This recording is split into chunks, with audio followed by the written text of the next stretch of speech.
कहानी की शुरुआत में हमें एक लड़की सिमोन भागती हुई दिखाई देती है जो अपना पेपर देने के लिए आती है। वो भागकर सीधा अपने दोस्तों के पास आती है। सिमोन उनसे बात कर ही रही थी, तभी वहाँ उसका डैड फ्रेडरिक भागता हुआ आता है। फ्रेडरिक उसके दोस्तों से कहता है कि जितना जल्दी हो सके यहाँ से किसी दूसरी जगह पर भाग जाओ। फ्रेडरिक अपनी बेटी को वहाँ से भगाकर ले जाने लगता है और कहता है कि कुछ ही देर में एक जहरीली बारिश होने वाली है। फ्रेडरिक अपनी गाड़ी लेकर तेजी से आगे की तरफ बढ़ रहा था। दूसरी तरफ पूरे शहर में काले बादल छा जाते हैं। यहाँ फ्रेडरिक अपनी पूरी फैमिली को लेकर यहाँ से दूर किसी बंकर में जा रहा था ताकि वो सब उस जहरीली बारिश से बच सके। फ्रेडरिक अपने बेटे से सीट बेल्ट बांधने को कहता है और इसी दौरान उसका ध्यान भटक जाता है, जिससे उसकी गाड़ी दूसरी गाड़ी से टकरा जाती है और देखते ही देखते पूरी रोड वहां गाड़ियों से जैम हो जाती है। यहाँ फ्रेडरिक एक आदमी से उसकी गाड़ी आगे से हटाने के लिए कहता है, लेकिन आगे से रोड पूरी तरह बंद हो चुकी थी, इसलिए वो अपनी फैमिली को लेकर वहां से निकल पड़ता है और वो सब सीधा जंगल की तरफ भागते हैं। पीछे से उन्हें एक आदमी रोकता है, लेकिन वो किसी की नहीं सुनते और सीधा उस बंकर की तरफ बढ़ते हैं और जल्दी से उस बंकर तक पहुंच जाते हैं। यहाँ फ्रेडरिक जल्दी से अपना फिंगरप्रिंट लगाकर उस बंकर को खोल देता है और सब उसके अंदर चले जाते हैं। जैसे ही वो अंदर जाते हैं, पीछे आसमान से बारिश की पहली बूंद एक पत्ते पर आ गिरती है और तेज बारिश शुरू हो जाती है। बंकर के अंदर आते ही फ्रेडरिक अपनी फैमिली को पूरी तरह सैनिटाइज कर देता है ताकि वो उस जहरीली बारिश से बच सके। तभी फ्रेडरिक अपनी बीवी एलन के हाथ में एक डिवाइस देता है और कहता है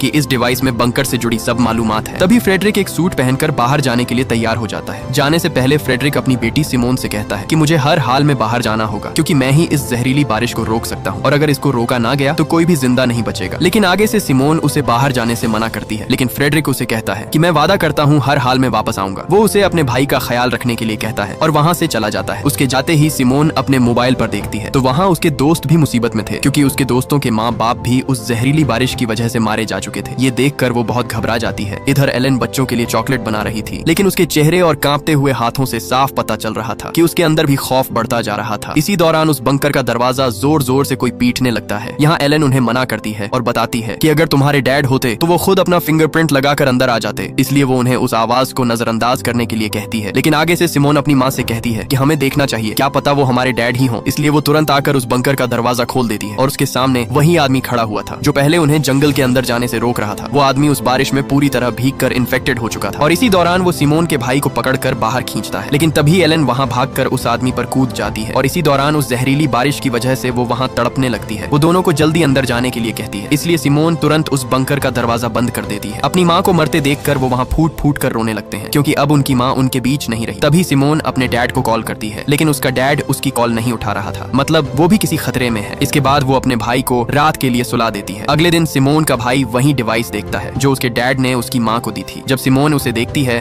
तो वहाँ उसे और भी बहुत सारे बंकर का मैप मिलता है, मतलब इस जंगल में बने ऐसे और भी बंकर मौजूद हैं। और यहाँ हमें पता चलता है कि फ्रेडरिक एक साइंटिस्ट था और उसकी कंपनी अपोलो ने ही ये सभी बंकर्स यहाँ बनवाए थे, क्योंकि फ्रेडरिक को पहले से पता था कि बहुत जल्द ही जहरीली बारिश होने वाली है, जिससे सभी लोग तड़प तड़प कर मारे जाते हैं। इसलिए वह मौके पर ही अपनी फैमिली को बंकर के अंदर ले आया था। ये देखकर वो जल्दी से दूसरे बंकरों में मदद के लिए वहाँ सिग्नल भेजती है, लेकिन उसकी बदकिस्मती वहाँ से उसे कोई भी सिग्नल नहीं मिलता। तभी उसके दिमाग में एक ख्याल आता है, तो वहाँ वो उस बंकर में रेडियो ढूंढने लगती है और खुशकिस्मती से उसे वहाँ वो रेडियो मिल जाता है और वो जल्दी से उस रेडियो पर मदद के लिए चिल्लाती है, लेकिन वहाँ भी सिग्नल नहीं आ रहे थे। ये देखकर वो अपने भाई को रेडियो का एंटेना ऊपर ले जाने के लिए कहती है और खुशकिस्मती से वहाँ सिग्नल आ जाते हैं और सिमोन तुरंत दूसरे बंकर से एक लड़के फ्लिप से बात करती है, लेकिन उससे पहले वो और बात कर पाती वहाँ सिग्नल कट जाते हैं। ये देखकर उसके भाई की आंखों में आंसू आ जाते हैं, लेकिन रात दोबारा से उसे रेडियो में फ्लिप की आवाज आती है। वो उससे बात कर ही रही थी, तभी बदकिस्मती से एक बार फिर से सिग्नल कट जाते हैं। ऐसे ही दिन और महीने गुजरते जाते हैं और हमें पूरे 6 साल बाद का समय दिखाया जाता है, जहाँ रासमस जवान हो चुका है और अब वो अपने डैड का इंतजार कर करके थक चुका था। इसलिए वो सिमोन पर बहुत गुस्से होता है। इसलिए यहाँ अब सिमोन सोच में पड़ जाती है और उस बंकर से बाहर जाने का सोचती है। इसलिए जब रासमस सो रहा था तब वो उसके कमरे का दरवाजा बंद कर देती है और उस वायरस से बचाव के लिए एक सूट पहनकर पूरे 6 साल बाद उस बंकर का दरवाजा खोलती है। और जैसे ही वो दरवाजा खोलकर बाहर आती है तो वहाँ हर तरफ उसे अपनी माँ की चीखें सुनाई देती हैं, लेकिन वो खुद को संभालते हुए आगे बढ़ती है और चलते चलते शहर की तरफ आ जाती है। आते ही वहाँ उसे एक साइन दिखाई देता है जो आगे की तरफ इशारा कर रहा था, जो यहाँ से पूरे 2500 मीटर दूर था। सिमोन उस साइन का पीछा करते करते एक बिल्डिंग के अंदर पहुंचती है, जहाँ उसे हर तरफ सिर्फ लाशों के ढेर ही दिखाई दे रहे थे। तभी वहाँ उसे एक कुत्ता देख लेता है और अचानक उसके पीछे पड़ जाता है। वो भागती भागती एक कमरे में छुप जाती है। अगली सुबह रासमस नींद से उठकर उसके पास आता है तो सिमोने उसे बताती है कि कल रात में बंकर से बाहर गई थी और बाहर हर तरफ लाशों के ढेर पड़े हुए हैं और कोई भी जिंदा नहीं बचा है। ये सुनकर रासमस थोड़ा सा घबरा जाता है, इसलिए वो उसे कहता है कि कल सुबह ही हम दोनों यहाँ से बाहर दूसरे बंकर की तरफ जाएंगे। लेकिन रात में अचानक एयर वेंट ब्लॉक हो जाते हैं और बंकर के अंदर ऑक्सीजन खत्म होने लगती है, जिससे वहाँ सिमोन बेहोश हो जाती है। लेकिन मौके पर ही रासमस उसे वहाँ से घसीटता हुआ बंकर से बाहर बाहर ले आता है और बाहर आते ही वहाँ उन्हें कुछ लोग पकड़ लेते हैं जिन्होंने उस बंकर के एयर वेंट ब्लॉक किए थे, इसलिए वहाँ ऑक्सीजन खत्म हो गई थी। दरअसल जब उस रात सिमोन घर से बाहर गई थी तब उन लोगों ने उसे देख लिया था। वो दोनों को दोबारा बंकर के अंदर लेकर एक कमरे में बंद कर देते हैं। वहाँ वो लोग खाने का सामान ढूंढते हैं लेकिन वहाँ सब खाना खत्म हो चुका था, इसलिए वहाँ उनका लीडर मार्टिन कहता है कि उन दोनों को यहीं अकेला सड़ने के लिए छोड़ दो और फिर सब वहाँ से जाने लगते हैं। लेकिन तभी सिमोन वहाँ उसे आवाज लगाती है और उसे बताती है कि मुझे ऐसे और भी बंकरों के बारे में पता है, लेकिन उनकी लोकेशन सिर्फ और सिर्फ मुझे ही पता है और उन बंकरों में ढेर सारा खाना पड़ा हुआ है। ये सुनकर मार्टिन सोच में पड़ जाता है और उन दोनों को अपने ग्रुप में शामिल कर लेता है। इसके बाद वो सब वहाँ से आगे बढ़ते हैं और थक हार कर वो एक जगह पर आराम करते हैं। यहाँ मार्टिन सिमोन को बताता है कि शायद हम ही इस दुनिया में अकेले बचे हैं, क्योंकि बाहर पूरी दुनिया उस जहरीली बारिश की वजह से तबाह हो चुकी है और जो लोग बचे हैं वो एक दूसरे को मार रहे हैं क्योंकि सब खाना खत्म होता जा रहा है। इसलिए मैं वहाँ खाना ढूंढने के लिए आया था और मुझे मजबूरन तुम्हें बंदी बनाना पड़ा। इसके बाद सीन कट होता है और हमें मार्टिन दिखाया जाता है क्योंकि वह सोल्जर था। वहाँ उसे एक औरत को मारने का कहा गया था जो उस बारिश से इन्फेक्टेड हो चुकी थी, लेकिन मार्टिन उस औरत के हाथ में बच्चा देखकर उस पर शूट नहीं कर पाता और उस इन्फेक्टेड औरत की वजह से उसके सारे साथी उस वायरस की चपेट में आ गए और उस औरत के साथ साथ सब मारे जाते हैं। लेकिन वह मौके पर अपनी जान बचाकर वहाँ से भाग निकला था। इसके बाद सीन प्रेजेंट में आता है जहाँ वे सब दूसरे बंकर्स की तरफ बढ़ रहे थे, लेकिन तभी वहाँ मार्टिन को कुछ शिकारी दिखाई देते हैं जिसे देखकर वह तुरंत नीचे छुप जाते हैं। वो शिकारी अपना ड्रोन वहाँ उड़ाते हैं और अचानक उन्हें एक लड़की भागती हुई दिखाई देती है। वो उसे पकड़ने के लिए उसके पीछे भागते हैं। इसी का फायदा उठाकर मार्टिन सबको वहाँ से जाने के लिए कहता है, लेकिन सिमोन उसे मना कर देती है और कहती है कि हमें उस लड़की की जान बचानी चाहिए। इसलिए न चाहते हुए भी वो सब उसे बचाने के लिए भागते हैं और कुछ ही आगे जाने पर उन्हें वो लड़की उस बारिश के गंदे पानी में फंसी हुई मिलती है जो अब इन्फेक्टेड हो चुकी थी। इसलिए मार्टिन मौके पर ही उसे गोली से मार डालता है और वो वहाँ से आगे जाने लगते हैं। कुछ ही आगे जाकर वो एक बिल्डिंग के पास पहुँचते हैं। वहाँ आते ही उन्हें हर तरफ लाशों के ढेर दिखाई देते हैं। उस बिल्डिंग के अंदर आते ही वो सब वहाँ खिड़कियाँ और दरवाजों को मजबूती से बंद करने लगते हैं ताकि रात उन पर कोई भी बाहर से हमला न कर सके। उन्हें खुशकिस्मती से उस बिल्डिंग में पीने का साफ पानी भी मिल जाता है, इसलिए वो रात वहीं गुजारने का फैसला करते हैं। सुबह होते ही वो दोबारा से अपना सफर शुरू कर देते हैं और कुछ ही आगे आकर रासमस का पैर उस जहरीली बारिश के पानी में धंस जाता है। जब मार्टिन को ये पता लगता है तो वो सबको उससे दूर रहने के लिए कहता है क्योंकि वो भी अब इन्फेक्टेड होने वाला था और तभी मार्टिन उसे शूट करने ही वाला था। वहाँ उसके सामने सिमोन आ जाती है और उसे गोली चलाने से मना करती है क्योंकि वो अपने भाई को खोना नहीं चाहती थी। लेकिन जब वहाँ एक लड़की बेट्राइस उसके जूते चेक करती है तो वो जूते वाटरप्रूफ थे और पानी ने उसके पैरों को जरा भी नहीं छुआ, इसलिए वो बच जाता है और वो सब दोबारा आगे की तरफ बढ़ते हैं और कुछ ही आगे आने पर उन्हें वो दूसरा बंकर मिल जाता है। यहाँ सिमोन जल्दी से अपना फिंगरप्रिंट लगाकर उस दरवाजे को खोल देती है। जैसे ही वे अंदर जाते हैं तो वहाँ उन्हें खाने का ढेर सारा सामान मिल जाता है जिससे वे सब कई दिनों के बाद अपना पेट भरते हैं। इधर सिमोन को एक मोबाइल मिलता है जहाँ उसे फ्रेडरिक के बॉस की एक वीडियो मिलती है। उसमें उसका बॉस उसे इमरजेंसी में स्वीडन आने के लिए कह रहा था। वो ये भी बताता है कि तुम ही सिर्फ एक ऐसे इंसान हो जो इस जहरीली बारिश को रोक सकते हो। इसीलिए सिमोन वो वीडियो मार्टिन को दिखाती है और कहती है कि हो ना हो मेरे डैड जरूर स्वीडन में ही होंगे। वो मार्टिन से कहती है कि हमें आज ही स्वीडन चलना चाहिए, लेकिन मार्टिन उसे साफ साफ मना कर देता है और बताता है कि मुझे नहीं लगता कि वहाँ कोई जिंदा होगा क्योंकि हमारे अलावा यहाँ कोई भी नहीं बच पाया। इसलिए वो वहाँ से चला जाता है। लेकिन सिमोन को अभी भी अपने डैड की फिक्र थी, इसलिए वो दोनों बहन भाई उसी दिन वहाँ से आगे की तरफ निकल पड़ते हैं। इधर बिएट्रिस और उसकी दोस्त आकर सिमोन और रासमस के बारे में पूछती हैं। आगे से मार्टिन उनसे कहता है कि वो दोनों स्वीडन अपने डैड को ढूंढने के लिए निकल गए। ये सुनकर वो दोनों भी मार्टिन को अकेला छोड़कर वहाँ से चले जाते हैं और उन्हें ढूंढने के लिए आगे बढ़ते हैं। कुछ ही आगे आकर वो सिमोन और उसके भाई रासमस दोनों को ढूंढ लेते हैं। इधर मार्टिन और पैट्रिक ही सिर्फ उस बंकर में अकेले रह जाते हैं, इसलिए मार्टिन बहुत गुस्से में होता है। यहाँ सब दोस्त एक बार फिर से आगे बढ़ते हैं और एक बिल्डिंग में अपना पेट भर के खाना खाते हैं। वो खाना खाकर बैठे ही थे तभी वहाँ वो शिकारी आ जाते हैं जिसे देखकर वो सब वहाँ से उल्टे पैर भाग निकलते हैं। लेकिन इधर भागते समय सिमोन बाकी दोस्तों से बिछड़ गई थी। वो उन्हें ढूंढते ढूंढते एक जगह आ पहुंचती है जहाँ उसे एक बच्चा खड़ा दिखाई देता है। लेकिन तभी उसे आसमान पर घने काले बादल बढ़ते हुए दिखाई देते हैं, इसीलिए वो उस बच्चे को लेकर वहाँ से भाग जाती है। वो बच्चा वहाँ भूख खत्म करने के लिए गोलियां लेने लगता है, लेकिन तभी सिमोन उसे कुछ खाना दे देती है और इसी दौरान उस बच्चे का बाप वहाँ आ जाता है और वो सिमोन को शिकारी समझकर अपना बच्चा लेकर वहाँ से चला जाता है। और जैसे ही वो बाहर आता है वहाँ उसे वो शिकारी घेर लेते हैं और वहाँ उसे बुरी तरह पीट डालते हैं। ये देखकर सिमोन घबराकर वहाँ से भाग निकलती है, लेकिन भागते हुए पीछे से उसे एक आदमी देख लेता है। इधर सिमोन जैसे ही एक बिल्डिंग में आती है वहाँ उसे उसके दोस्त मिल जाते हैं। वो उन्हें वहाँ से भागने के लिए कहती है, लेकिन तभी वही आदमी आ जाता है जिसने सिमोन को भागते देख लिया था। वो उनसे खाना मांगता है, लेकिन उनके पास खाना नहीं था, इसलिए वो आदमी रासमस को पकड़ लेता है और उसे मारने ही वाला था। तभी वहाँ मार्टिन आकर उस पर गन तान देता है, इसलिए डर से वो आदमी उसे चाकू घोंप कर वहाँ से भाग जाता है और रासमस वहाँ बुरी तरह तड़पने लगता है। इसलिए सिमोन मार्टिन से कहती है कि पास ही एक और बंकर है, हमें जल्दी से वहाँ जाना होगा। अब जैसे तैसे करके वो रासमस को लेकर वहाँ से उस बंकर की तरफ भागते हैं। वो जल्दी से उस बंकर तक पहुँच जाते हैं और अंदर आकर तुरंत रासमस के जख्म पर पट्टी करते हैं। इधर मार्टिन सिमोन को एक डिवाइस दिखाता है जिसमें पूरे शहर का मैप था। मार्टिन उसे बताता है कि इस मैप में जो दीवार है वहाँ जरूर वायरस नहीं होगा, क्योंकि ये गवर्नमेंट ने बनाई ही इसलिए होगी ताकि वायरस से इन्फेक्टेड लोग दूसरी तरफ ना जा सकें। अगर हम इस जगह पहुंच गए तो शायद हम बच सकते हैं। इधर रासमस का जख्म भी धीरे धीरे बढ़ रहा था। ये देख सिमोन मार्टिन से कहती है कि हमें किसी डॉक्टर की जरूरत है, नहीं तो रासमस की हालत और बिगड़ जाएगी। इसलिए आगे से मार्टिन भी मान जाता है और वहाँ सिमोन को उसकी दोस्त एक जगह की तरफ इशारा करती है और बताती है कि उस रास्ते से होकर तुम अंदर जा सकती हो, लेकिन वहाँ वो शिकारी भी मौजूद हैं, वो तुम्हें कभी भी पकड़ सकते हैं। लेकिन सिमोन के पास अपने भाई को बचाने के लिए कोई और रास्ता नहीं था, इसलिए वो वहाँ से आगे की तरफ बढ़ती है। लेकिन तभी ऊपर से एक ड्रोन उसे चेस करने लगता है, जिससे बचकर वो जल्दी से एक बिल्डिंग के अंदर आ जाती है और इसी दौरान वहाँ वो शिकारी पहुंच जाते हैं और वो उसे गन पॉइंट पर ले लेते हैं। लेकिन तभी वहाँ सिमोन के दोस्त आकर उन्हें ढेर कर देते हैं। यहाँ मार्टिन उनसे उस दीवार के बारे में पूछता है, लेकिन वो आगे से साफ साफ इनकार कर देता है। इसी दौरान वहाँ जीन नाम का एक लड़का उस शिकारी के बाजू पर लगा एक सांप का टैटू देखता है, जिसे देखकर उसके अंदर एक अजीब सा डर बैठ जाता है और वो तुरंत मार्टिन से कहता है कि इन सब को मार डालो। इसलिए मार्टिन अपनी गन रिलोड करके उन्हें वहीं पर मार डालता है और वो सब रासमस को वहाँ से लेकर उसी डॉक्टर की तरफ बढ़ते हैं। वो आगे बढ़ ही रहे थे, तभी वहाँ जीन के दिमाग में उसी टैटू के बारे में ख्याल आता है। इसी के साथ सीन फ्लैशबैक में जाता है, जहाँ जीन एक घर पर रह रहा था। वहाँ 3 लोग थे, जिनमें एक छोटी लड़की और उसकी माँ और पिता थे। क्योंकि जीन की माँ और पिता उस वायरस से मारे गए थे, इसलिए उसे एक घर में पनाह मिल गई थी। एक दिन जब जीन उस घर में काम कर रहा था, तभी वहाँ शिकारियों की एक गाड़ी आती है। तब वो उस लड़की का बाप जाकर बाहर देखता है, तो वो शिकारी उससे कोई बात पूछते हैं, लेकिन वो आगे से मना कर देता है और बात ना बताने पर वो उसे वहीं पर गोली मार डालते हैं। इधर जीन भी उन्हें एक सुराख से देख रहा था। तभी वहाँ उसे वही आदमी दिखाई देता है, जिसके हाथ में सांप वाला टैटू छपा हुआ था। ये देखकर जीन उस लड़की का मुंह जोर से दबाकर बंद कर देता है, ताकि उसकी आवाज वो शिकारी न सुन ले। इसी दौरान वो शिकारी उस लड़की की माँ को भी पकड़कर वहाँ से ले जाते हैं। जब वो चले जाते हैं, तब जीन उस लड़की के मुंह से हाथ हटा देता है, लेकिन जब वो देखता है तो वहाँ वो लड़की अपना दम तोड़ चुकी थी। ये देखकर जीन अंदर से पूरी तरह टूट जाता है। इसके बाद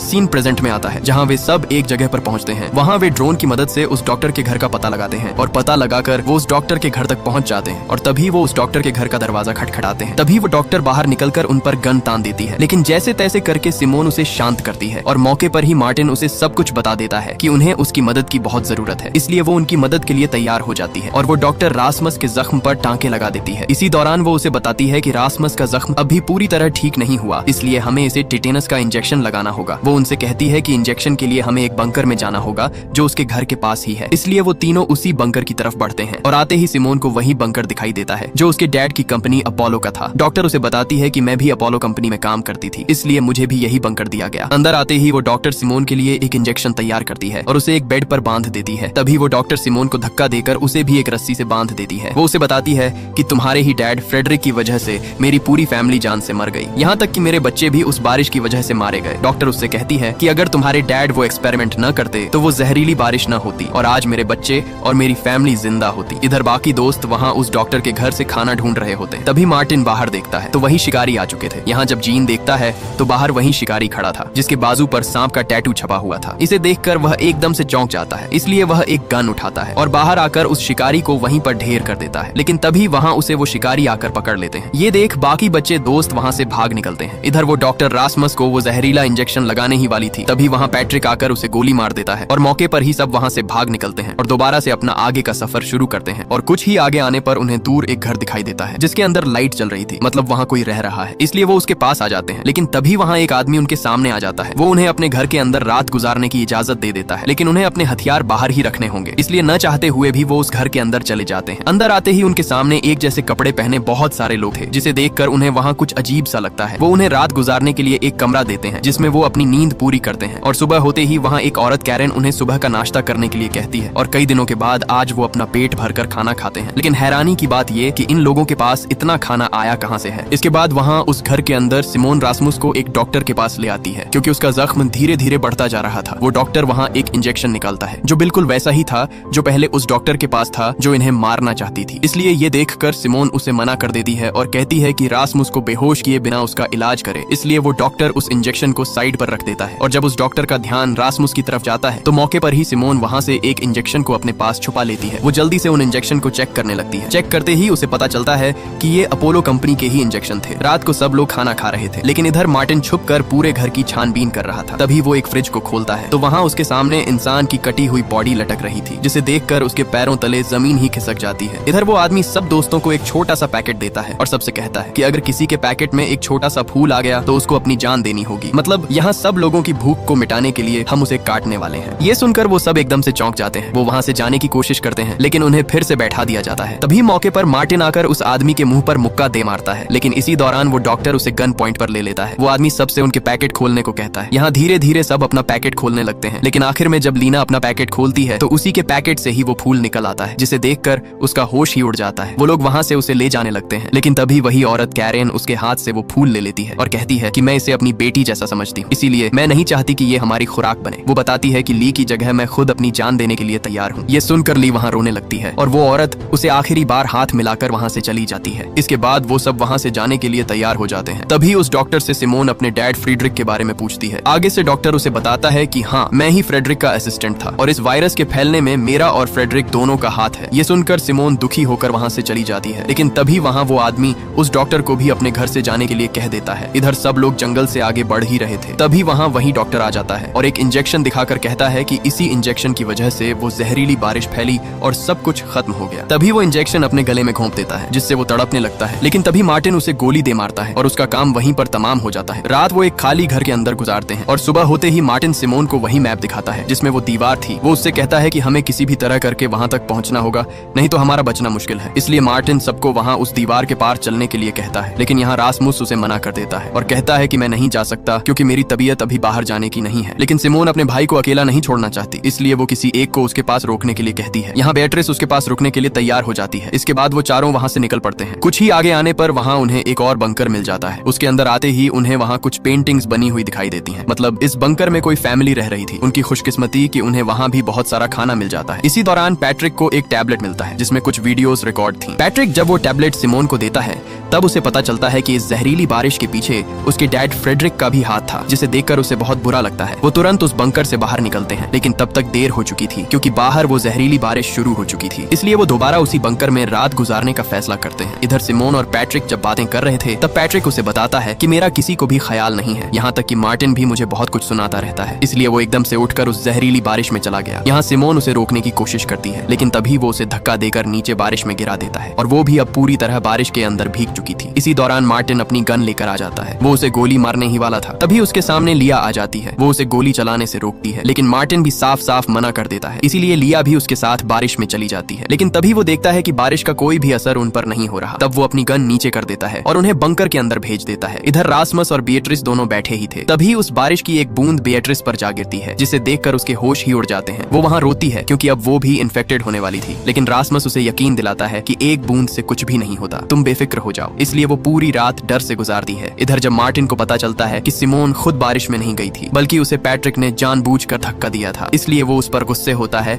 और उसे बंकर से बाहर निकलने के लिए कहता है। इधर सुबह जब रासमस उठकर बेट्राइस को देखता है तो वहाँ उसके पैरों तले जमीन ही खिसक जाती है क्योंकि बेट्राइस वहाँ मर चुकी थी। यहाँ मार्टिन भी पैट्रिक को जवाब दे देता है और कहता है कि अपना सब सामान पैक करो और यहाँ से चले जाओ क्योंकि अब हमें तुम्हारी कोई जरूरत नहीं। इसलिए उसी दिन पैट्रिक रोता हुआ वहाँ से चला जाता है। पैट्रिक वहाँ से सीधे उसी घर के पास आता है जहाँ रासमस रुका हुआ था। जब वह आता है तो देखता है कि रासमस बेट्रिस की लाश लेकर बाहर आ रहा था, जिसे देखकर वह उल्टे पैर वहाँ से भाग निकलता है। वह भागता भागता एक जगह आ गिरता है। जैसे ही वो खड़ा होता है तो एकदम से उसके सर पर कोई आकर कपड़ा डाल देता है और वहाँ उसे एक गाड़ी में बैठा दिया जाता है। तब वो उसी आदमी को देखता है जो उन शिकारियों का लीडर था, जो उन्हें पकड़ने के लिए उनके पीछे हाथ धोकर पड़े हुए थे। वो आदमी उसके बाकी दोस्तों के बारे में पूछता है कि वो कहाँ हैं, लेकिन आगे से पैट्रिक साफ साफ मना कर देता है। इसलिए वो उसे धमकी देता है और बताता है कि अगर तुमने हमें न बताया तो मैं तुम्हारे सारे दांत एक एक करके बाहर निकाल दूंगा। लेकिन फिर भी आगे से पैट्रिक मना कर देता है। ये सुनकर वो आदमी उसका एक दांत बाहर निकाल देता है। इसलिए वो उसे अपने दोस्तों के बारे में सब कुछ बता देता है। इधर लिया और बाकी दोस्त वहाँ से सब खाने का सामान पैक कर रहे होते हैं। तभी सिमोन मार्टिन से पैट्रिक के बारे में पूछती है कि वह कहाँ है। तब मार्टिन बताता है कि उसे मैंने बंकर से बाहर निकाल दिया था और वह यहाँ से जा चुका है। तभी बाहर दरवाजा खटखटाने की आवाज आती है। मार्टिन जैसे ही बाहर आता है तो वहाँ उसके सामने रासमस बीट्रिस को उठाए हुए खड़ा था, लेकिन मार्टिन उसे अंदर आने से मना करता है क्योंकि उसे पता था कि बीट्रिस के साथ साथ रासमस भी इन्फेक्टेड हो चुका है। लेकिन रासमस उसकी एक बात नहीं सुनता और वो बीट्रिस को लेकर